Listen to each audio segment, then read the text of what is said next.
जय नारी शक्ति happy women's day सबै प्यारो lovely beautiful strong powerful innocent cute लेडिजहरूलाई ह्याप्पी वुमेन्स डे।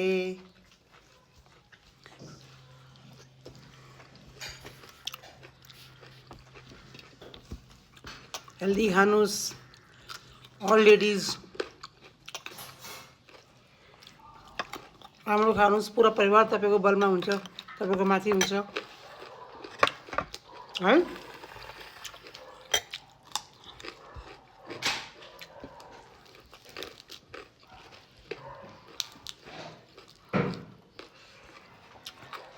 अपने बारीको लेटेस्ट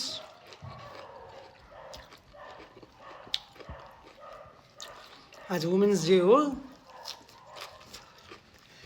अन्त एभ्री डे वुमेन्स डे नै हो। म त यसरी सोध्छु, तर आज केही स्पेसल बनाएर खानु होला, घुम्न मन लाग्यो घुम्न जानु होला, के छ प्लानिङ?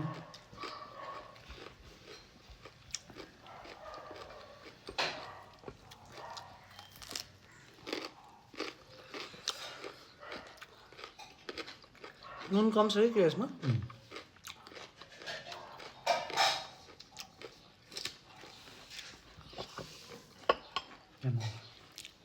हाल्छु।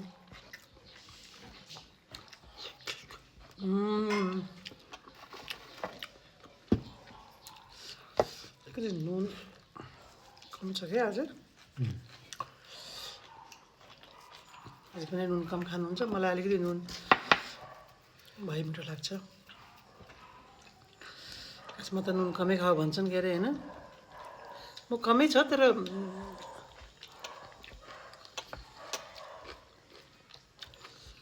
साग, बारीको साग। अहिले बिहान छोरीसँग कुरा भइरहेको थियो कि हस्बेन्डले कुरा गरिदियो भने चाहिँ मैले पनि छोरीसँग कुरा गर्दाखेरि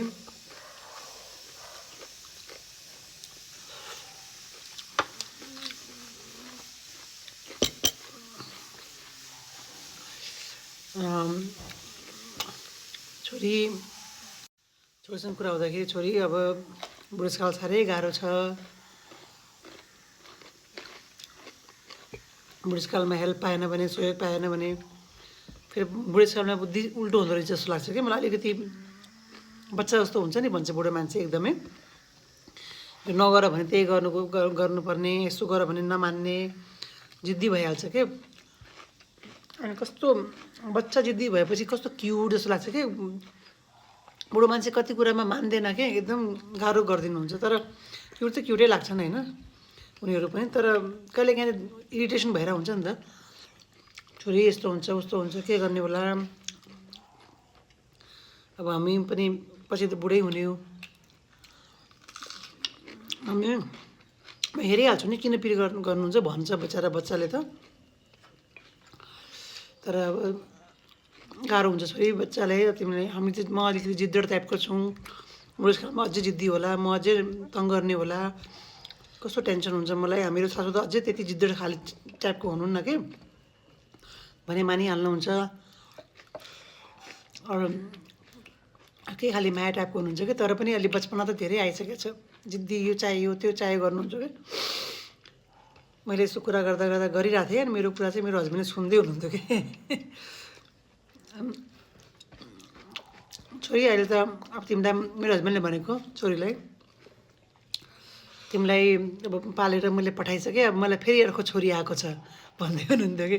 मलाई त छोरी जस्तै फिल हुन्छ, तिमी गएपछि अब अर्को छोरी आएछ, छोरी जस्तै फिल हुन्छ, तिमी जस्तै जिद गर्नुहुन्छ, तिमी जस्तै त्यसो गर्नुहुन्छ, छोरी जस्तै फिल हुन्छ मलाई भन्नुहुन्छ कि। अनि त्यो कस्तो राम्रो फिल भयो क्या, मलाई राम्रो लाग्यो कि। अब आमा छोरी जस्तै भइसकेको छ क्या, बिहान हेर्ने सेर्ने सबै गर्नै पर्छ। त्यही भएर अगर हजुरले दिक्कमा नै दिक्कै हो हजुर, हेर्नुहोस् दिसा पिसाब यताउता गरिदिनुहुन्छ, जिद्द गर्नुहुन्छ, फाल्नुहुन्छ सामानहरू, तर अब दिक्क नमाने अब आधा घन्टा 1 घन्टा बिहान, आधा घन्टा 1 घन्टा, आधा घन्टा बेलुका दियो भने आई थिङ्क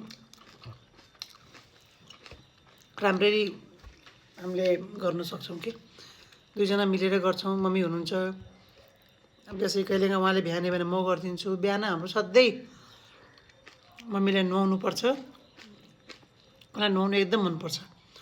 सो हामी सधैँ नुहाउँछौँ। एउटा जाडोको दिन पनि हामीले ननुहाएको दिन छैन, किन त्यति बेला मान्छेको अलिकति बडी एक्सर्साइज हुन्छ, नुहाउँदाखेरि चल्छ मान्छे अलिअलि। नुहाइदिनुपर्छ, म आफै नुहाउनु सक्नुहुन्न होइन, पानी सानी हालिदिनुपर्छ, मल्नुहुन्छ आफै त जिउ चल्यो नि त, एक्सर्साइज भयो नि त। बिहान एकछिन त आधा घन्टा त एक्सर्साइज भयो नि त। सो त्यो एक्सर्साइजले गर्दा पनि मान्छेले एकछिन फ्रेस फिल हुन्छ। मुख धोयो, ब्रस गर्यो, दाँत त छैन, दुईवटा माथि एउटा तल छ, तर पनि त्यसलाई पनि ब्रस गर्यो। सो राम्रो फिल हुन्छ कि। आज अस्ति हामीले केरो टिपेको थियो कि, त्यही केरो आलु केरो बनाएको छु। हामी फेरि कलिलो केरोको बाहिरको पनि सबै हाल्छु क्या, केही देखिरहेको छैन अहिले।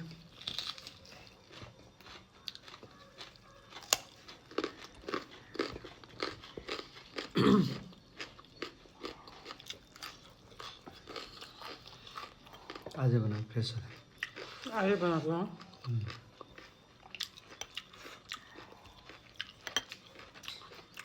मेरो अल सिड्सको अचार हो कि।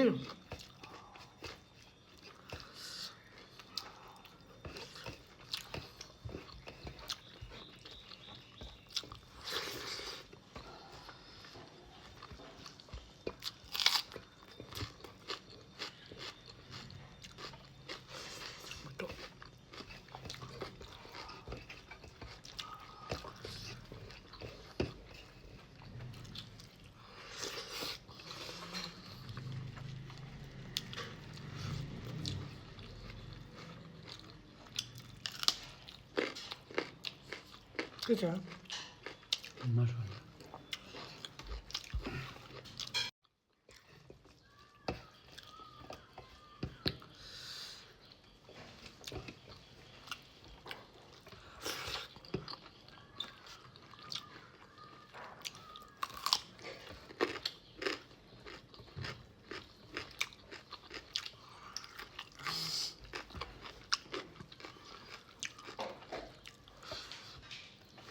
यो कलरको लिपस्टिक कति राम्रो होला नि। लिपस्टिक के यो कलरको मसँग छ।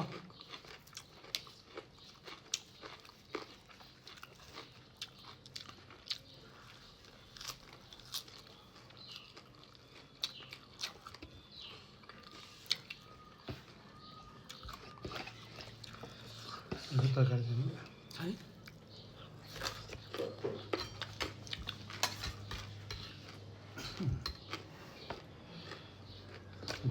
नुन कम न, नुन कमै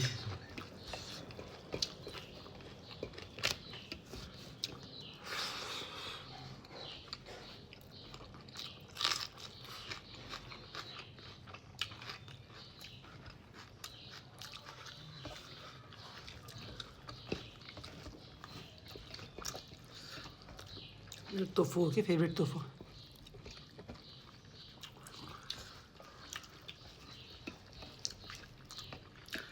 आज त हाम्रो फेरि छ बेलुका तिमी लाने हो, साथीभाइ बसेर खाने हो, रमाइलो हुन्छ।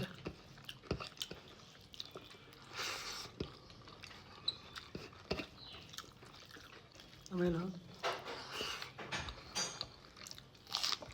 महिनाको एकपल्ट बस्छ